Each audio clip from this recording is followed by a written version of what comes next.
اعوذ باللہ من الشیطان الرجیم۔ پناہ مانگتا ہوں میں اللہ کی شیطان مردود سے۔ بسم اللہ الرحمن الرحیم۔ شروع کرتا ہوں اللہ کے پاک نام سے جو بہت بڑا مہربان نہایت رحم والا ہے۔ سيقول السفهاء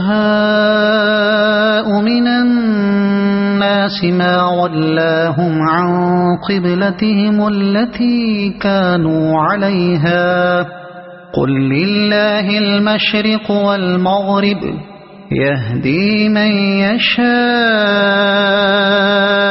إلى صراط مستقيم وَكَذَلِكَ جَعَلْنَاكُمْ أُمَّةً وَسَطًا لِتَكُونُوا شُهَدَاءَ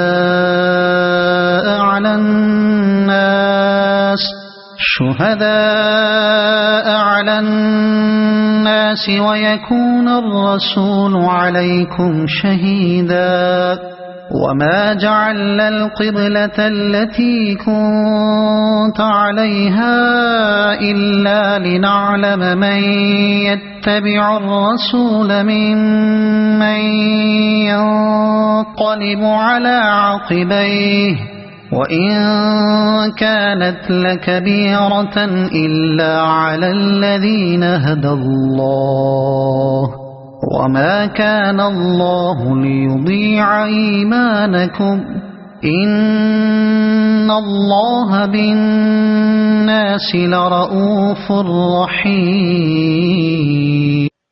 ان قریب نادان لوگ کہیں گے کہ جس قبلہ پر یہ تھے اس سے انہیں کس چیز نے ہٹایا؟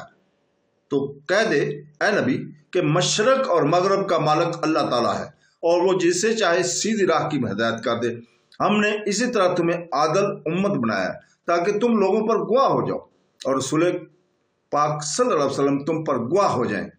جس قبلہ پر تم پہلے سے تھے اسے ہم نے صرف اس لیے مقرر کیا تھا کہ ہم جان لیں کہ رسول کا سچا تابعدار کون ہے اور کون ہے جو اپنی ایڑیوں پر جاتا ہے۔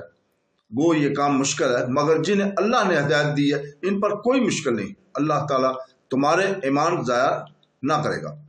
اللہ تعالیٰ لوگوں کے ساتھ شفقت اور مہربانی کرنے والا ہے۔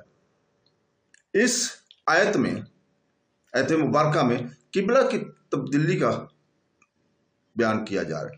کہا جاتا ہے کہ یہ بیوقوف لوگ ان سے عرب کے مشرکین مراد ہیں۔ ایک قول ہے کہ علماء یہود مراد ہیں اور یہ بھی کہا گیا کہ منافقین مراد ہیں۔ صحیح بخاری میں حضرت براہ رضی اللہ تعالیٰ عنہ سے روایت ہے کہ رسول پاک صلی اللہ علیہ وسلم نے 16 یا 17 ماہ تک بیت المقدس کی طرف منہ کر کے نماز پڑھی۔ آپ کی خواہش تھی کہ آپ کا قبلہ خانہ کعبہ ہو، چنانچہ حکم ملنے کے بعد آپ نے اس طرف منہ کر کے پہلی نماز عصر کی پڑھی۔ جن لوگوں نے آپ کے ساتھ نماز پڑھی تھی ان میں سے ایک شخص ایک مسجد کے پاس سے گزرا، وہاں لوگ رکوع میں تھے۔ اس نے اللہ تعالیٰ کے قسم میں کھا کر کہا کہ مکہ طرف رخ کر کے نبی کریم صلی اللہ علیہ وسلم کے ساتھ نماز پڑھی ہے۔ یہ سن کر وہ لوگ اسی حالت میں کعبہ کی طرف گھوم گئے۔ اور ایسے لوگ جو تبدیلی قبلہ سے قبل انتقال کر گئے اور بہت سے تھے جو شہید ہوئے، لوگوں کو معلوم نہ تھا ان کی نمازوں کے بارے میں کیا کہیں، یہاں تک کہ اللہ تعالیٰ نے یہ آیت نازل فرمائے، یعنی اللہ تعالیٰ تم لوگوں کے ایمان ضائع نہ کرے گا۔ صحیح مسلم میں یہ روایت ہے کہ دوسری طرح سے ہے، وہ یہ ہے کہ رسول پاک صلی اللہ علیہ وسلم بیت المقدس کی طرف نماز پڑھا کرتے تھے اور اکثر آسمان کی جانب نظریں اٹھا کر حکم کا انتظار کرتے تھے، یہاں تک کہ یہ آیت نازل ہوئی اور کعبۃ اللہ قبلہ مقرر ہوا۔ اس موقع پر مسلمانوں میں سے کچھ لوگوں نے کہا کاش ہم کو ان لوگوں کا حال معلوم ہوتا جو سمت قبلہ بدلنے سے قبل وفات پا گئے۔ اس پر اللہ تعالیٰ نے یہ آیت کریمہ نازل فرمائی۔ اہل کتاب میں سے بعض بیوقوفوں نے اس تبدیلی قبلہ پر اعتراض کیا تو اللہ تعالیٰ نے آیت نازل فرمائی۔ جب رسول پاک صلی اللہ علیہ وسلم نے مدینہ کی طرف ہجرت فرمائی تھی تو بیت المقدس کو قبلہ بنانے کا حکم ہوا تھا۔ اس سے یہودی بہت خوش تھے مگر آپ قبلہ ابراہیمی کو پسند کرتے تھے، چنانچہ جب قبلہ کی تبدیلیاں کا حکم ہوا تو یہودیوں نے حسد کی بنا پر اعتراض کیے، جس پر اللہ تعالیٰ نے یہ آیت نازل فرمائی کہ مشرق اور مغرب سب کا مالک اللہ تعالیٰ ہی ہے۔ اس بارے میں دیگر کافی احادیث بھی مروی ہیں۔ خلاصہ کلام یہ ہے کہ آپ مکہ میں 2 رکعتوں کے درمیان صحرا بیت المقدس کو سامنے رکھ کے نماز پڑھتے تھے۔ جب آپ نے مدینہ کی طرف ہجرت کی تو ان دونوں کو جمع کرنا ناممکن ہو گیا، اس لیے اللہ تعالیٰ نے آپ کو بیت المقدس کی طرف نماز میں منہ کر کے کرنے کا حکم دیا۔ اس بارے میں اختلاف ہے کہ آپ کو اس بات کا حکم قرآن کے ذریعے سے دیا گیا یا کسی دوسرے ذریعے سے۔ بعض کہتے ہیں یہ آپ کا اجتماعی امر تھا اور مدینہ آنے کے بعد کئی ماہ بعد تک آپ اسی پر عمل رہے۔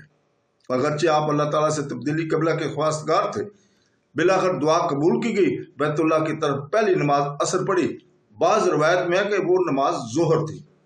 حضرت ابو سعد ابن الملہ رضی اللہ تعالیٰ نے کہا کہ میں نے اور میرے ساتھی نے پہلی نماز جو کعبہ کی طرف منہ کر کے پڑھی وہ ظہر کی نماز تھی۔ بعض مفسرین وغیرہ کا بیان ہے کہ نبی کریم صلی اللہ علیہ وسلم پر جب قبلہ بدلنے کی آیات نازل ہوئی تو اس وقت آپ صلی اللہ علیہ وسلم مسجد نبی سلمہ میں ظہر کی نماز پڑھ رہے تھے اور 2 رکعت ادا کر چکے تھے، پھر باقی کی 2 رکعتیں آپ نے بیت اللہ کی طرف پڑھی۔ اسی وجہ سے اس مسجد کا نام ہی مسجد القبلتین یعنی 2 قبلے والی مسجد ہے۔ حضرت نویدلہ بنت مسلم رضی اللہ تعالیٰ فرماتی ہیں کہ ہم ظہر کی نماز میں تھے جو ہمیں یہ خبر ملی اور ہم نماز ہی میں گم گئے۔ مرد عورتوں کی جگہ آ گئے اور عورتیں مردوں کی جگہ جا پہنچی۔ ہاں، اہل کعبہ کو دوسرے دن صبح کی نماز کے وقت یہ خبر پہنچی۔ بخاری اور مسلم میں حضرت عبداللہ بن عمر رضی اللہ تعالیٰ سے مروی ہے کہ لوگ مسجد کعبہ میں صبح کی نماز ادا کر رہے تھے کہ اچانک کسی آنے والے نے کہا کہ رسول پاک صلی اللہ علیہ وسلم رات کو حکم قرآنی نازل ہوا اور کعبہ کی طرف متوجہ ہونے کا حکم ہو گیا، چنانچہ ہم لوگ بھی شام کی طرف سے منہ ہٹا کر کعبہ کی طرف متوجہ ہو گئے۔ اس حدیث میں یہ بھی معلوم ہوا کہ ناسخ کے حکم کا لازم ہونا اس وقت ہوتا ہے جب اس کا علم ہو جائے، گو وہ حکم پہلے ہی نازل ہو چکا ہو، کیونکہ اس لیے حضرات کے عصر مغرب اور عشاء کی لٹانے کا حکم نہیں ہوا۔ اب باطل پرست کمزور عقیدے والے باتیں کر بڑھانے لگے کہ اس کی کیا وجہ ہے، کبھی اس قبلہ کہتا ہے کبھی اسے۔ انہیں جواب ملا کہ حکم اور تصرف اور امر اللہ تعالیٰ ہی کا ہے، جدھر منہ کرو اسی طرف اس کا منہ ہے۔ بھلائی کچھ اسی میں نہیں آگے کہ بلکہ اصلیت تو ایمان کی مضبوطی ہے جو ہر حکم کے ماننے پر مجبور کر دیتی ہے، اور اس میں گویا مومنوں کو ادب سکھایا گیا کہ ان کا کام صرف حکم کی بجا آوری ہے، جدھر انہیں متوجہ ہونے کا حکم دیا جائے یہ متوجہ ہو جاتے ہیں۔ اطاعت کے معنی اس کے حکم برادری کے ہیں۔ اگر وہ ایک دن میں 100 مرتبہ ہر طرف گھمائے تو ہم بخوشی گھوم جائیں، ہم اس کے غلام ہیں، ہم اس کے متحد ہیں، اس کے فرما مدار ہیں اور اس کے خادم ہیں، جدھر وہ حکم دے گا ہم منہ پھیر لیں گے۔ امت محمدیہ پر یہ بھی اللہ تعالیٰ کا اکرام ہے کہ انہیں خلیل الرحمان کے قبلہ کی طرف منہ کرنے کا حکم ہوا جو اسی اللہ وحدہ لا شریک کے نام پر بنایا گیا اور جسے تمام تر فضیلتیں حاصل ہیں۔ مسند احمد کی ایک مرفوع حدیث میں ہے کہ یہودیوں کو ہم سے اس بات پر بڑا حسد ہے کہ اللہ نے ہمیں جمعہ کے دن کی توفیق دی اور یہ اس سے بھٹک گئے، اور اس پر کہ ہمارا قبلہ یہ ہے اور وہ اس سے گمراہ ہو گئے، اور بڑا حسد ان کو اپنی آمین کہنے پر بھی ہے جو ہم امام کے پیچھے کہتے ہیں۔ پھر فرمایا کہ اس پسندیدہ قبلہ کی طرف تمہیں متوجہ کرنا اس لیے ہے کہ تم خود بھی پسندیدہ امت ہو اور تم دوسری امتوں پر قیامت کے دن گواہ بنے رہو گے، کیونکہ وہ سب تمہاری فضیلت مانتے ہیں۔ وسط کی معنی یہاں پر بہتر اور عمدہ کے ہیں، جیسے کہا جاتا ہے کہ قریش نسب کے اعتبار سے وسط عرب ہیں، اور کہا گیا کہ حضور پاک صلی اللہ علیہ وسلم اپنی قوم میں وسط تھے یعنی اشرف نسب والے، اور صلوات یعنی افضل تر نماز جو عصر ہے، جیسے صحیح حدیث سے ثابت ہے کہ چونکہ تمام امتوں میں یہ امت بہتر افضل اور اعلیٰ ہے، اس لیے انہیں شریعت بھی کامل ملی، راستہ بھی بالکل درست ملا اور دین بھی بہت واضح دیا گیا۔ جیسے فرمان ہے، اس اللہ نے تمہیں چن لیا اور تمہارے دین میں کوئی تنگی نہیں، تمہارے باپ ابراہیم کے دین پر تم ہو، اس نے تمہارا نام مسلم رکھا ہے، اس سے پہلے بھی اور اس میں بھی، تاکہ رسول پاک صلی اللہ علیہ وسلم پر گواہ ہو اور تم لوگوں پر۔ مسند احمد میں ہے، رسول پاک صلی اللہ علیہ وسلم فرماتے ہیں کہ نوح علیہ السلام کو قیامت کے دن بلایا جائے گا اور ان سے دریافت کیا جائے گا کہ تم نے میرا پیغام میرے بندوں کو پہنچا دیا ہے؟ وہ کہیں گے ہاں یا اللہ پہنچا دیا ہے۔ اس کے بعد ان کی امت کو بلایا جائے گا اور ان سے پوچھا جائے گا کیا نوح علیہ السلام نے میری باتیں تمہیں پہنچائی تھی؟ وہ صاف انکار کریں گے اور کہیں گے ہمارے پاس کوئی ڈرانے والا نہیں آیا۔ نوح علیہ السلام سے کہا جائے گا کہ تمہاری امت انکار کرتے، تم گواہ پیش کرو۔